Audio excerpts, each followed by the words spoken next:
तो इसके अंदर चारों ही क्वेश्चन, चारों आंसर सही होंगे, क्योंकि temperature decrease with the altitude in the troposphere, and speed of sound decrease with the altitude of the troposphere, and temperature increase with altitude of the stratosphere, or ozone is present of the stratosphere which protect people from the harmful effect of the solar radiation. Explanation समझ लेते हैं इसका. Troposphere, all weather phenomena like clouds, rain, snow, etc. occurred here, due to which aircraft does not fly in this region. All weather phenomena like clouds, rain, snow occurred here, due to which aircraft does not fly in this region. Next बात करते हैं, temperature decreases with increase in height by 6.5 degree centigrade per kilometre. The pressure also decrease with increasing height. ठीक है, pressure भी decrease होता है height के increase होने पर. फोर्थ नंबर पाता है ट्रोपोस्फेयर के अंदर.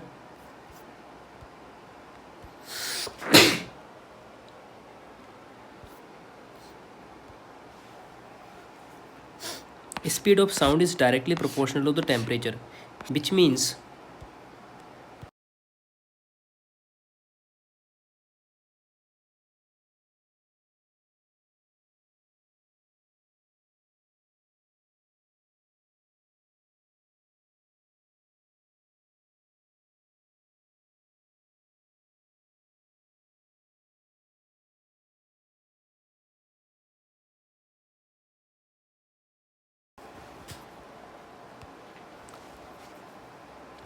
speed of sound is directly proportional to the temperature, which means that it decrease with increase of height.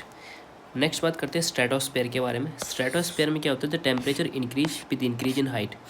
Stratosphere के अंदर क्या करता है, टेम्परेचर इंक्रीज होता है हाइट के इंक्रीज होने पर. दूसरा, ozone layer is present.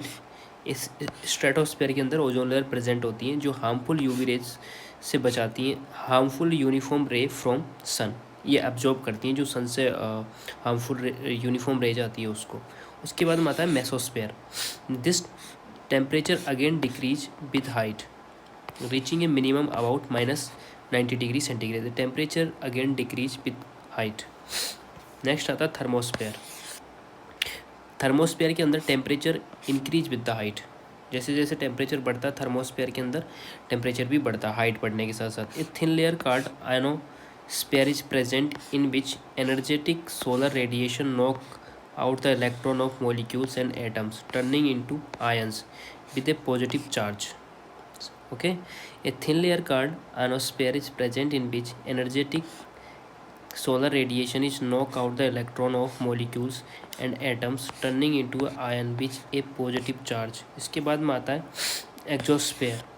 Exosphere में the outer most layer of atmosphere is called exosphere. It contains mainly oxygen and hydrogen, which are separated by very large distance, due to which they never collide with each other. Next बात करते हैं, the principle involved in collection and sampling of the particulate matter in which the particles are drawn through a device by deflection them from their original path is called. It device deflected them from their original path. The principle involved in the collection and sampling of particulate matter in which particles are drawn a device by deflecting them from their original path is called electrostatic precipitation. देखते हैं कैसे. सबसे पहला आता है gravitational settling. इसमें क्या होता है, it is based on the Stokes law. The emitted smoke, when made to pass through a settling chamber, the large size particle in this chamber settle down due to gravitational force, hence can be removed easily. Next आता है filtration or fabric filter. In such system, the flue gas is allowed to pass through a woven or fabric. किससे woven or fabric filter, which filter out the particulate matter and allow gas to pass. Such particles are retained on fabric through interceptions. उसके बाद में आता है aerosol impactions. It is the process in which the particles are removed from an air system by forcing the gas in air to make sharp bend. The particle above a certain size possess so much momentum that they cannot follow the air stream and strike on the collection surface. Next आता है electrostatic precipitator in ESPs. The flue gas passes through a highly ionized zone where uncharged particles get electrically charged and got deflected from their original path with the help of electrostatic force in the powerful electric field, hence separated out from the flue gas. Next, the purpose of recarbonation. The purpose of recarbonation after the softening by the lime soda process is removal of excess soda from the water? No. Removal of the non-carbonate hardness in water? No. Recovery of lime from water? No. Conversion of precipitates to soluble form in water. ये सही होगा. देखते कैसे होगा. Recarbonation is a very common process used to reduce the pH of water. Used होती है to reduce the pH of water. When the water is treated using a lime soda method, the pH of water generally rise to 10 or even greater. And also water become supersaturated with calcium carbonate.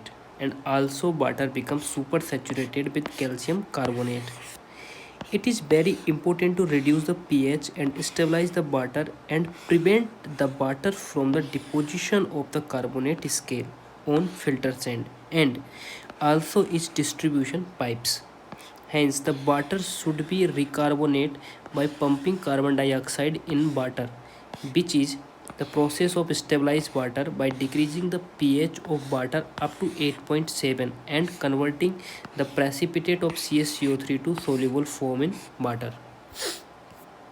Next चलते हैं. The major source of carbon monoxide in the urban atmosphere is due to incomplete of combustion fuels. Incomplete of combustion of fuels की वजह से carbon monoxides होता है. बात करते हैं.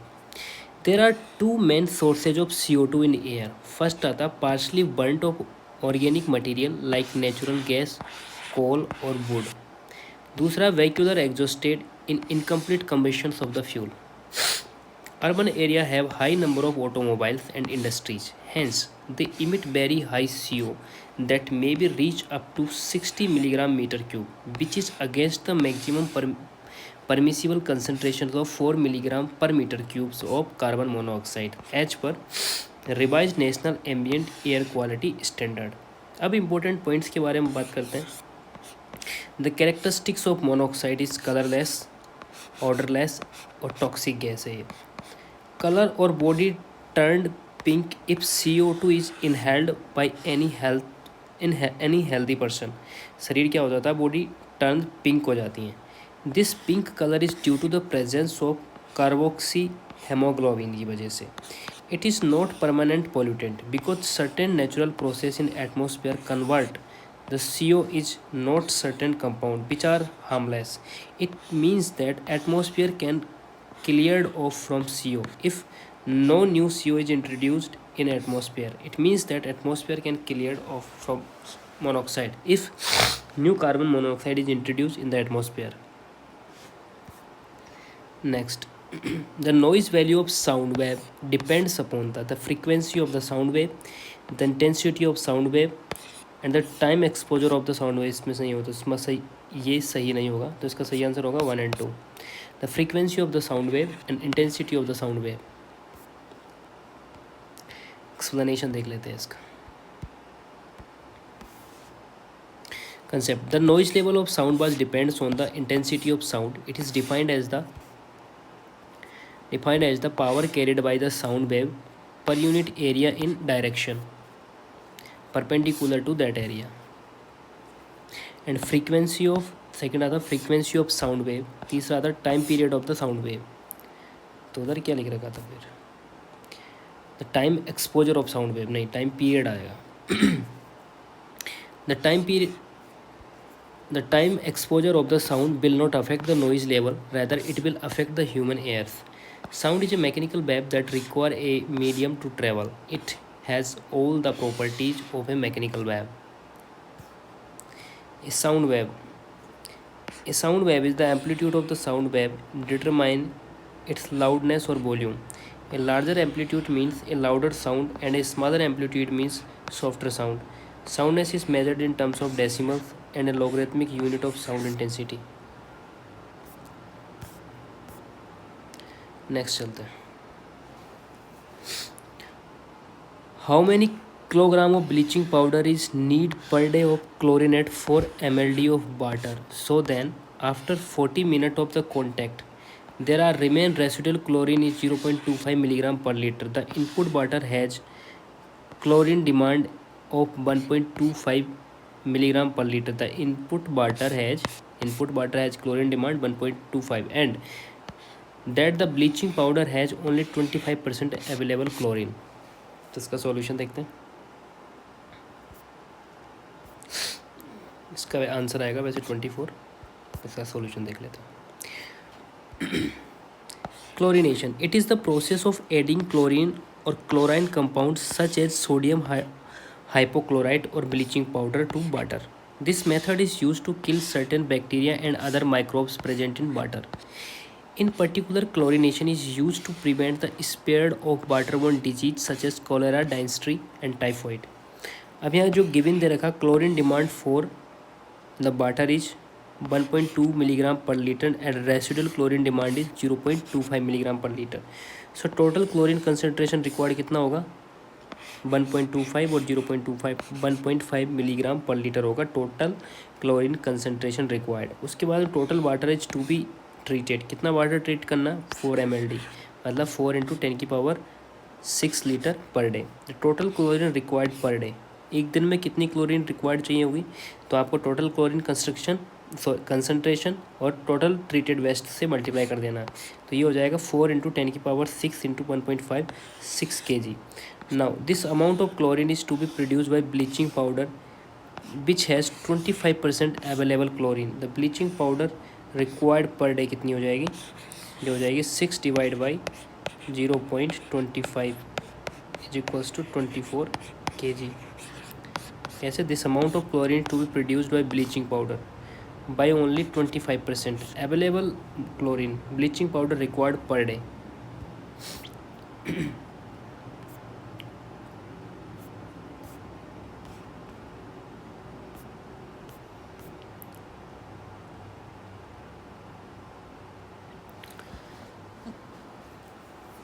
Next question. Two filters differ in a statement respect of the slow sand filter and rapid sand filter. तो first है इसका two filter differ in respect of standard regarding the non uniformity of the sand used in their filter media. The two filter do not differ in respect of the effective size of the sand used in them. The two filter differ in respect of the under drain condition. The two filter differ in respect of their respect rate of filtration. तो कौन कौन सा देखना है effective size. Two filter differ respect of the standing regarding the non uniformity of the sand and the filter media.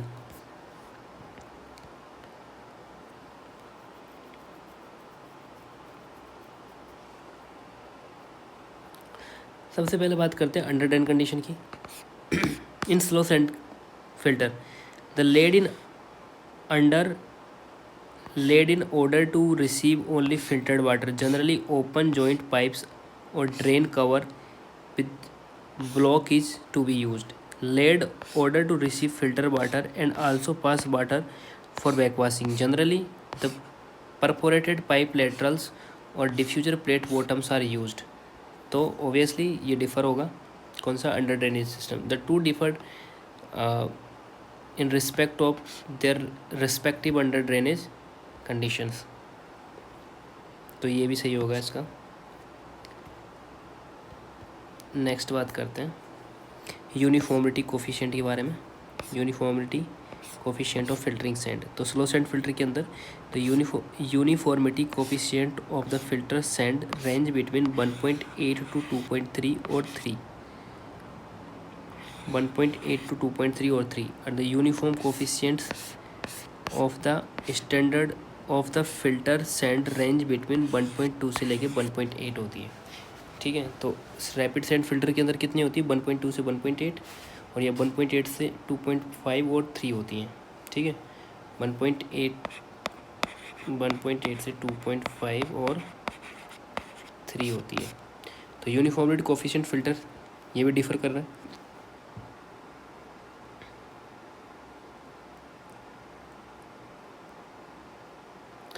The two filter differ in respects of the standard regarding non-uniformity of sands is using the filtering media। ये भी सही होगा,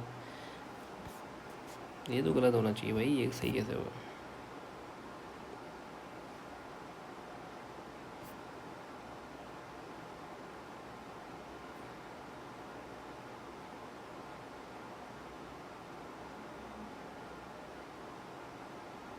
differ करता है, ये गलत है।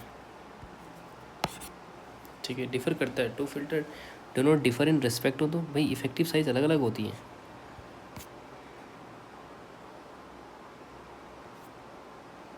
ठीक है, two filter differ in respect of the standard regarding non uniformity of sand using their filtering media. Non uniformity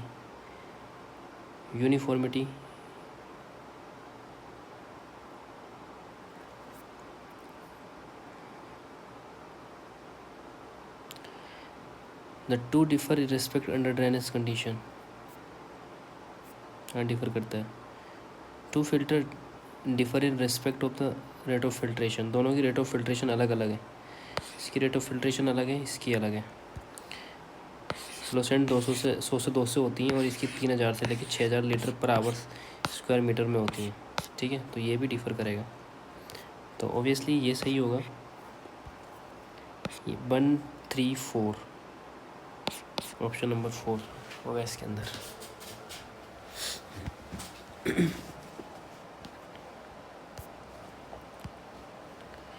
And the effective size of filter media, effective size of filtering sand, the effective size of filter sand range between 0.2 से लेके 0.4 होगी, and effective size of filter sand range between 0.35 से लेके 0.55 के बीच में होगी। किसकी effective size की बात चल रही है ना, of the filter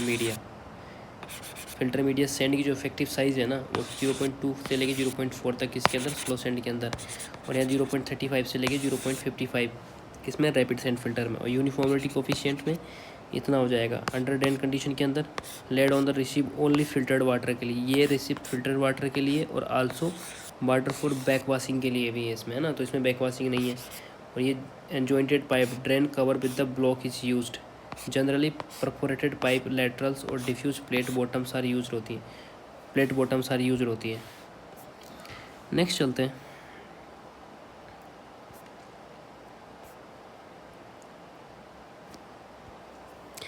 in long pipeline air will be accumulate in the low point of the line and will interfere with the flow. Regarding valve in the pipe, pressure relief valves are used in pipeline where pressure may be increased beyond the maximum permissible pressure. Non-return valve prevent water from flowing back. Is that a position direction? तो तीसरा सही होगा, दूसरा सही होगा। In long pipe, इसमें I think तीनों ही सही होगा। देख लेते हैं कौन कौन सा सही होगा। सबसे पहले बात करते हैं नॉन रिटर्न वाल के बारे में।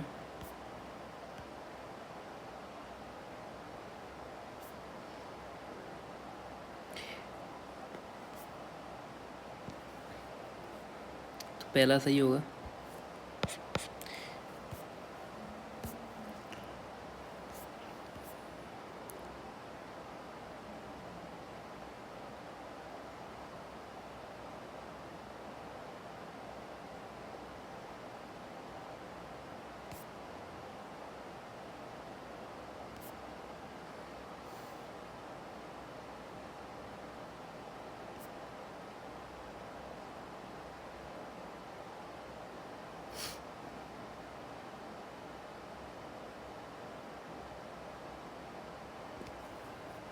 प्रेशर रिलीफ वाल्व के बारे में बात करते हैं।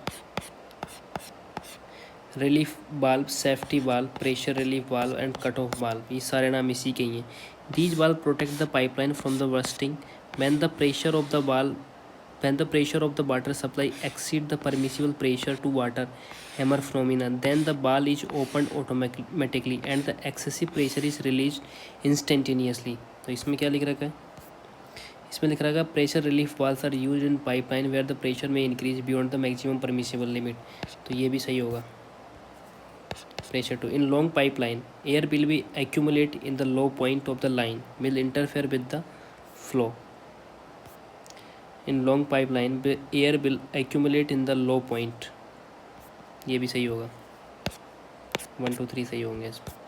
चलो बात करते हैं चेक वाल और reflex valve and non returning valve. It is allow water to flow in one direction only. दूसरा आता है sluice valve, gate valve and shut off valve. Sluice valve, gate valve और shut off valve, these valves are provided to regulate the flow of water through the pipe and are essential to divide the main line into the several sections. These valves are provided to regulate the flow of water through the pipe and are essential to divide the main line into several sections. These valves are usually placed at the summits of the pressure conduit where the pressure is low. Submit में provide किया जाता है sluice वाल जहाँ पर pressure low होता है। उसके बाद में आता है एयर वाल और air relief valve. It provide at the summit to release the air pressure at every summit of the pipeline. The upstream of the sluice valve and air valve should be provided. They ensure gravity flow under atmospheric pressure. They ensure gravity flow under the atmospheric. उसके बाद में आता है square valve, blow off valve and drain. Similar to the slice valve, but their function is different. It provides at the dead end of the pipelines. कौन सा secure valves? Its function is remove the sand, silt, etc. from the pipeline. Secure valve का काम होता है remove करने का sand, silt from the pipeline से। उसके बाद होता है butterfly valve. Butterfly valve are used to regulate and stop the flow, especially in large size conduit. Butterfly valve involve slightly higher head loss. Slice valve and the valves also not suitable for continuous throttling. Next चलते हैं butterfly valve, ये भी पढ़ लिया अपन ने। 7वें number पे आते हैं बाल और bell float valve. It is use to maintain the constant level in service reservoir और एलिवेटेड टैंक। उसके बाद होता है निडल और cone valve. It is similar to the sluice valve but are more expensive than slice and butterfly valve. It is suitable for the throttling flow. इसमें 2 and 3 सही आएगा only, ये पूरे नहीं आएगा। 2 and 3 ये नहीं आएगा इसमें। In long pipeline accumulated, in long pipeline air will be accumulated in the low points of the line and will interfere the flow, नहीं आएगा इसमें। ये दे रखा है इसका answer. In long pipeline air will accumulate in the highest point of the line and will interfere with the flow. So statement first is wrong. Statement first is wrong होगा। यहाँ क्या लिखा, accumulate in the low point the line will be interfere, और वहाँ पर high point पे होता है accumulate eight highest point. Next चलते हैं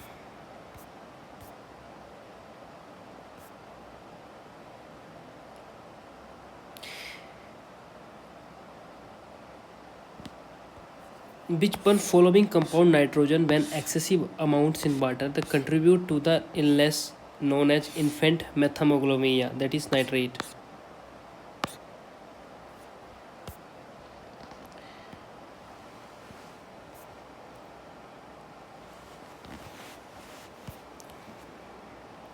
परमिसिबल लिमिट चेक कर लेते हैं सबकी। Permissible limit of various compound as follow. Total suspend कितने होते हैं, 500 से लेके 2000 तक होते हैं। टर्बुडिटी कितनी होती है, 1 से लेके 5 होती है। 1 NTU से लेके 5 एंटीयोटिक होती है। कलर जो होता है वो 5 से 25 तक होता है टिश्यू तक। टेस्ट और ऑर्डर जो होता है 1 to 3 टोन होता है। डिजोल्व जो गैसेज होती हैं वो 500 से लेकर 2000 तक होती हैं डिजोल्व गैसेज। एल्कलिनिटी होती है वो 200 से लेकर 600 तक होती है। पीएच जो होता है 7.5 से लेकर 8.5 होता है और 6.5 से कम नहीं होना चाहिए, 9.2 से ज़्यादा नहीं हो जाना। हार्डनेस जो होती है वो 200 से 600 तक होती है। फ्लोराइड कंटेंट होता है 250 से लेकर 1000 होता है। फ्री अमोनिया जो होता है 0.15 से 15 होता है। ऑर्गेनिक जो अमोनिया होता है, फ्री अमोनिया ऑर्गेनिक अमोनिया, वो 0.3 होता है। नाइट्राइट जो होती है वो 0 होती है। नाइट्रेट जो होती है 45 होती है। और फ्लोराइड कंटेंट्स जो होते हैं 1 से लेके 1.5 होता है। नेक्स्ट चलते हैं। फ्लोराइड कंटेंट 1 to 1.5 हो गया। आयरन और फेरस, आयरन जो फेरस हो गया 0.1 से लेके 1। सल्फेट हो गया 200 से 400 तक।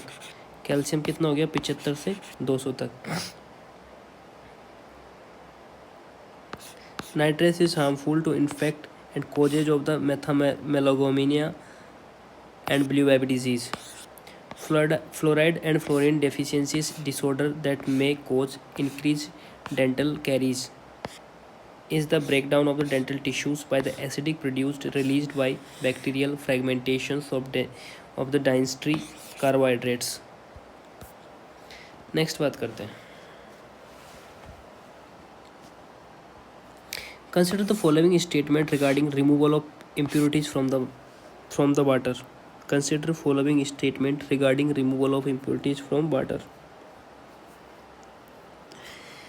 Set level solid are removed by the filtration. Volatile solid are removed through the sedimentation. Dissolved solid are removed through the reverse osmosis. Colloidal solid are removed by the coagulation. तो इसमें ये सही हो सकता है।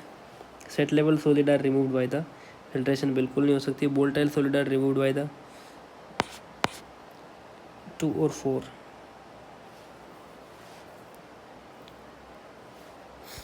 देख लेते हैं इसका आंसर। इसका आंसर ये नहीं होगा, ये होगा। Dissolve solid are removed through reverse osmosis. Dissolve solid बिल्कुल। And colloidal solid are removed by coagulation. Set level solid are removed by filtration. Set level जो सॉलिड होता है वो रिमूव नहीं होते हैं फिल्ट्रेशन से, वो सेडिमेंटेशन से होते हैं। Volatile solid are removed through sedimentation, ये इसमें भी नहीं होगा। तो इसमें 3 और 4 आंसर आएगा। बात कर लेते हैं। Set level solid are refer the material of any size that will not remain suspended और dissolve in a holding tank, not subjected to motion and excluded with total dissolved solid and TSS total solid. They are removed by the sedimentation. A volatile solid is a substance that can easily transform from its solid phase to its vapor phase with going through a liquid phase. It removed from fixed solid by heating 600 degree in the muffle furnace. The total dissolved solid concentration is the sum of cations positively charged and anion negatively charged ions of the water. Therefore, the total dissolved solid test provide a qualitative measure of the amount of dissolved ion but does not tell us nature or ion relationships. Reverse osmotic deionization distillations are processed to remove dissolved solid. Colloidal solids are removed by coagulation. Coagulant destroy the negative protective charge over the particle, enable them form a flock. TDS is test provide quantity measures of the amount of dissolved solid ion but not tell us nature of ion relationship.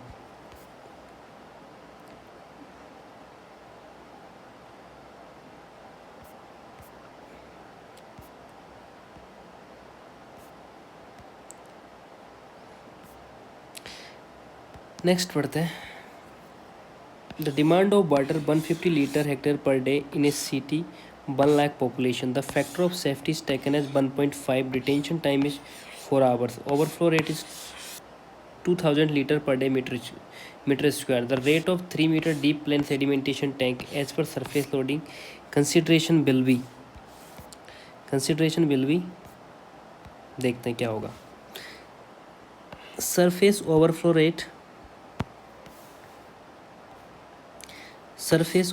Rate, it is the ratio of discharge to the surface area of the tank.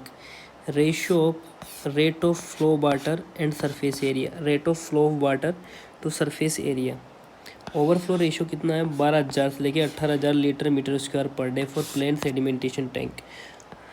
और overflow ratio 24,000 से लेके 30,000 litre metre square for coagulation flocculation sedimentation tank. Plain sedimentation के लिए OFR कितना होता है, 12 से लेके 18,000।